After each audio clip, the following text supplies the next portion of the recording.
Hello guys, welcome to logical study YouTube channel. तो चलिए आज हम जो क्वेश्चन पढ़ने वाले हैं तो ये एक्सपोनेंशियल प्रॉब्लम है। देख जैसा कि आप देख पा रहे हैं ना, अलजेब्रा एक्सपोनेंशियल प्रॉब्लम है। यहाँ गाइस हमें एक्स की वैल्यू फाइंड करनी है ना, घातांक के फॉर्म में क्वेश्चन दिया हुआ है जहाँ हमें एक्स की वैल्यू फाइंड करना है। चलिए सीखते हैं इसको हम कैसे सॉल्व करेंगे। सेम पहले अपना क्वेश्चन लिखेंगे हम। एक्स इक्वल 2 की पावर 8, 8 की पावर 3, राइट। ये क्वेश्चन है। अब गाइस यहाँ हम क्या करेंगे कि आप जानते हैं 8 की पावर 3 को पहले सॉल्व कर दो, है ना। इसके पहले हमने इस प्रकार की प्रॉब्लम ऑलरेडी है ना पढ़ चुके हैं। तो क्या करेंगे, 8 की पावर 3 को हम सॉल्व करेंगे।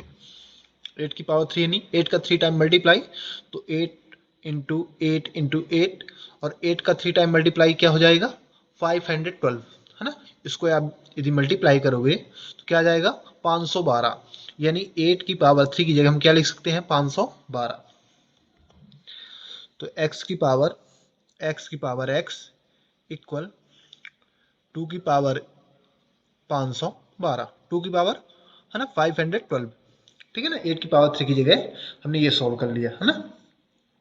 8 की पावर 3 को हमने सॉल्व किया तो क्या आया 512। अब यहाँ आप जानते हैं कि यहाँ हम क्या करेंगे अगले स्टेप में, x इक्वल 2 की पावर 2 इंटू 256, है ना। इसको हमने इस प्रकार लिख लिया, है ना, गुणनखंड के रूप में। अब यदि आप देखोगे तो इसको मल्टीप्लाई करोगे तो सेम 512 आएगा, है ना। 256 इंटू 2 करने पर 512 ही आएगा, राइट। हमने इसको इस प्रकार लिख लिया। अब इस प्रकार लिखने पर आप जानते हैं एक्सपोनेंशियल रूल होता है a⁻m whole power n equal, है ना। ये पावर आपस में मल्टीप्लाई हो जाती है। मल्टीप्लाई होने के बाद हम पावर को आपस में एक्सचेंज भी कर सकते हैं, एक्सचेंज, है ना। जैसे यहाँ हम लिख सकते हैं a⁻n होल पावर m। यहाँ क्या था, m अंदर था, n होल पावर में था। यहाँ यदि आप देखोगे तो यहाँ हमने n अंदर ले लिया, m को होल पावर में कर दिया। इस प्रकार हम यहाँ घातांक में कर सकते हैं। यानी अगले स्टेप में हम इसको लिखेंगे x इसको सेम लिख लेंगे LHS साइड को, और RHS साइड में हम लिखेंगे 2 की पावर 2 होल पावर 256, है ना। इस रूल से इसको हम इस प्रकार लिख सकते हैं। अब यहाँ 2 की पावर 2 को आप सॉल्व कर दो, इसको सेम लिख लीजिए LHS साइड को। RHS साइड में 2 की पावर 2 यानी 4 की पावर 256 आपको लिख लेना है इस प्रकार, ठीक है ना, 256। अब 256 को यदि आप, है ना, इसके गुणनखंड बनाएंगे तो 256 के गुणनखंड क्या होते हैं 16 गुणे 16, है ना, इक्वल क्या होता है 256, है ना। इस 256 के यदि आप वर्ग देखोगे तो 16 गुणे 16 16 होता है उसका वर्ग, राइट। तो 16 गुणे 16 करने पर क्या आता है 256, और 16 को हम लिख सकते हैं 16 को हम क्या लिख सकते हैं 16 का स्क्वायर। इसको हम ये भी लिख सकते हैं ना 16 का स्क्वायर। तो यहाँ 256 की जगह, है ना, इसको हम ट्रिक के द्वारा सॉल्व कर रहे हैं। तो 200, है ना, 256 के हम क्या लिख सकते हैं, 16 का स्क्वायर, राइट। तो इसको हम सेम लिख लेंगे LHS साइड को, और RHS साइड में 4 पावर, है ना, 256 की जगह 16 का स्क्वायर, यहाँ हमने ये लगा दिया, राइट। अब यहाँ आपको समझना है। अब गाइस हम क्या करेंगे कि आप जानते हैं एक्सपोनेंशियल रूल क्या होता है, a इक्वल b, जहाँ a इक्वल b, है ना। बेस और एक्सपोनेंशियल वैल्यू बोथ साइड के यदि समान हैं तो वहाँ क्या होता है a इक्वल b। वही रूल हम यहाँ घातांक का सेट करने वाले हैं, ठीक है ना। तो यहाँ हम क्या करेंगे, सेम बनाएंगे। जैसे यहाँ देखोगे बेस और एक्सपोनेंशियल वैल्यू ये सेम है, x सेम, हम उसी प्रकार यहाँ कुछ बनाएंगे, है ना, बेस और एक्सपोनेंशियल वैल्यू इक्वल कराएंगे। तो यहाँ हम क्या कर सकते हैं 16 को, ध्यान देना आपको ना, 4 की पावर 16, 16 की पावर 2 है ना, तो 16 को आपको ध्यान रखना है। 16 को हम क्या लिख सकते हैं 16 इक्वल 4 इंटू 4, है ना, यानी 4 का स्क्वायर, यानी 4 का स्क्वायर। 4 का स्क्वायर क्या ही, इसको 4 का स्क्वायर यदि सॉल्व करोगे तो 16 ही आएगा। तो 16 की जगह क्या रखना है आपको 4 का स्क्वायर, है ना।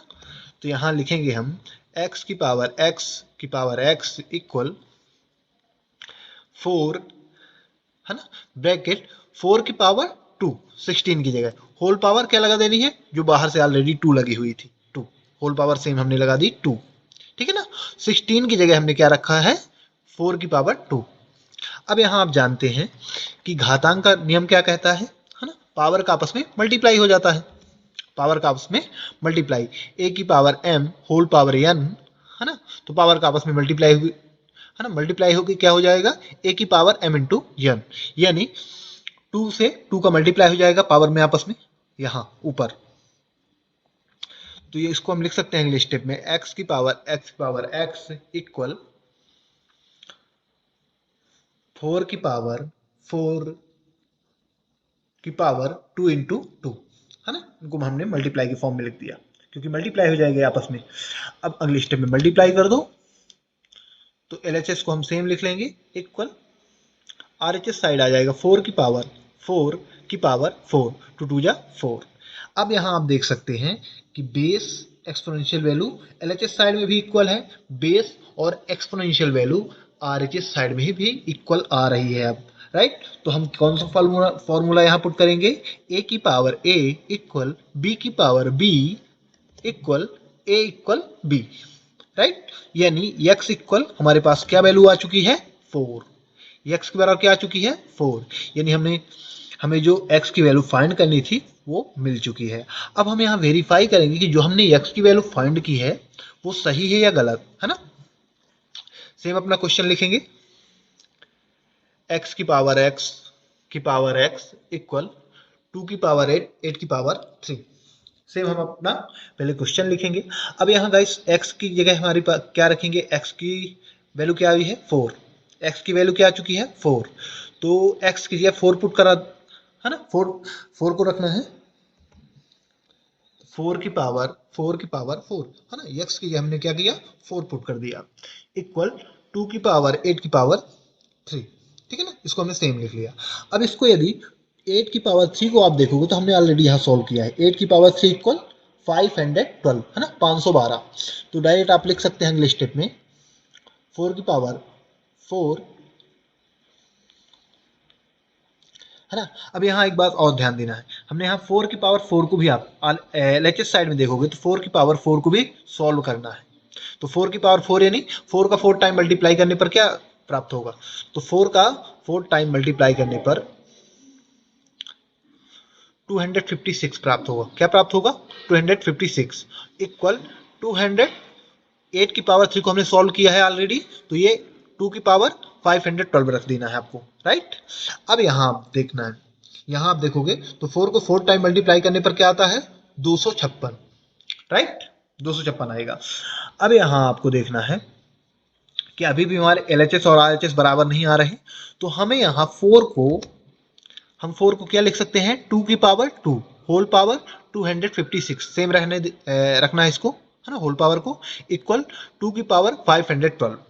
अब यहाँ आप देखोगे पावर का आपस में मल्टीप्लाई हो जाएगा, इसका मल्टीप्लाई यदि करोगे यदि आप तो ये क्या हो जाएगा, 512, 256 इंटू 2 करने पर क्या आ जाएगा, 512, तो 2 की पावर 512 इक्वल 2 की पावर 512, यानी LHS इक्वल RHS हमें मिल रहा है।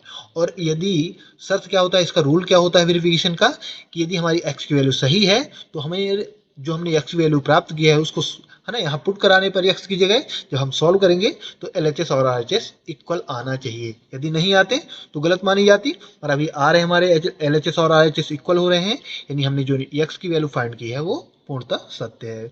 इसी के साथ हम अपना वीडियो समाप्त करते हैं।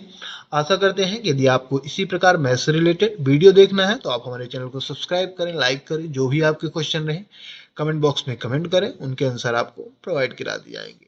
जय हिंद, जय भारत।